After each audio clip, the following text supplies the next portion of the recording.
Soy Daniel Miralles, investigador de la Facultad de Agronomía y del CONICET, y estamos en el predio de la Facultad de Agronomía de la Universidad de Buenos Aires. Las principales variables climáticas que ha modificado el cambio climático son la temperatura, especialmente la temperatura media, y en el Cono Sur traccionada por los aumentos en la temperatura mínima, producto de este cambio climático, aumentos en los niveles de dióxido de carbono en la atmósfera y continuará en ese sentido. Hay aumento de los golpes de calor que van a afectar los cultivos de invierno y un aumento de las precipitaciones que irán en incremento en el futuro y en los últimos años.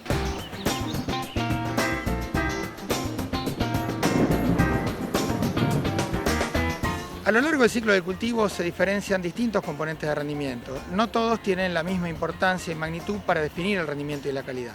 Por eso es importante conocer cuáles son los periodos críticos de cultivo y qué impacto tendrá el cambio climático en este periodo crítico y en los componentes de rendimiento. El periodo crítico en el cultivo de trigo está concentrado en el momento previo a la floración y una semana posterior a esta floración de los cultivos.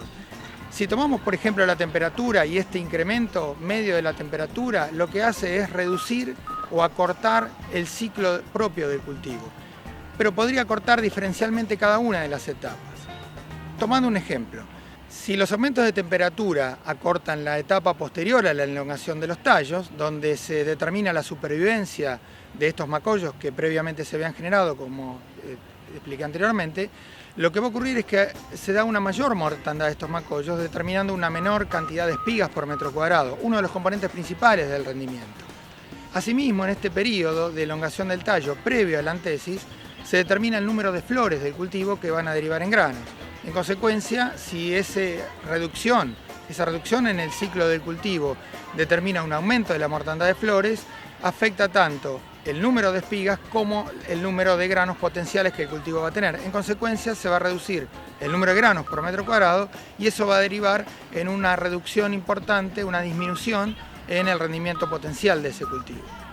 Finalmente, el impacto del cambio climático asociado a la temperatura durante el llenado va a afectar directamente el peso de los granos. Entonces allí vamos a tener probablemente un menor peso de los granos y una reducción en el rendimiento de ese cultivo. A modo de ejemplo, por cada incremento de aumento en la temperatura mínima a lo largo del ciclo del cultivo, podemos tener reducciones en el rendimiento entre el 4 y el 8% por cada grado de aumento, siempre que ese aumento de temperatura se concentre previo a la antesis. Cuando el aumento de temperatura se da posterior a la antesis, o se produce posterior a la antesis, podemos tener reducciones en el rendimiento de entre el 3 y el 4% aproximadamente. Todo esto va a redundar finalmente en un impacto negativo de este aumento de la temperatura sobre el rendimiento del cultivo.